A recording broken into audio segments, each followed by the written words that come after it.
আজকে তো দেখতেছি আশেপাশে কোনো বোতল নাই। ওই তো একটা বোতল, ওইটা দোকানি। না না ভাই, আপনাদের প্রজেক্টটা এত টাকা দিয়ে করা যাবে না। টাকা বেশি হয়েছে, এত টাকা করা যাবে না। বাবা, আচ্ছা ভাই, আপনাকে একটু পরে কল দিতে আছে। কে তুমি? কিছু বলছো আমাকে? বাবা কেমন আছো তুমি? স্যার, আপনি বিয়ে কবে করলেন? এই খায়রুল, তুমি আমার সাথে কতদিন হয়ে কাজ করতেছো? তুমি জানো না যে আমি বিয়ে করছি কি না করছি? এই যে মামুনি, শোনো, তোমার মনে হয় কোথাও ভুল হচ্ছে। না, আমার কথা ভুল হচ্ছে না, তুমিই আমার বাবা। আর আমি মিথ্যে বলবো কেন?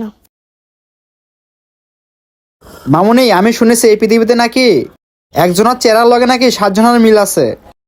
হয়তোবা সেই রকম তুমিও তোমার বাবার চেহারার সাথে আমার মিল পাইছো, তাই হয়তোবা তুমি ভুল করে আমাকে বাবা বলে ডাকতেছো। আল্লাহ, আমি আমার হারানো বাবাকে ফিরে পেয়েছি। আমার আর বোতল টকাইতে হবে না। এই কে তুমি? কি বলতেছো এসব? আমি কেন তোমার বাবা হব? বাবা, তুমি আমার সাথে রেগে কথা বলবা না, আমার খুব কান্না পায়। এই পিচ্ছি, তোর কি মাথা মাথা নষ্ট হয়েছে? তুই তখন থেকে আমাকে বাবা বলেই ডাকতেছিস। আর শোন, তুই যেমন টোকায় তোর বাপ মাও এমন টোকায়, আর এমন মেয়ে এমন হতেই পারে না। আর তুই হয়তো বা জানোস না যে আমি কে। তোদের মতো টোকাইকে আমার ভালো করে চেনা আছে।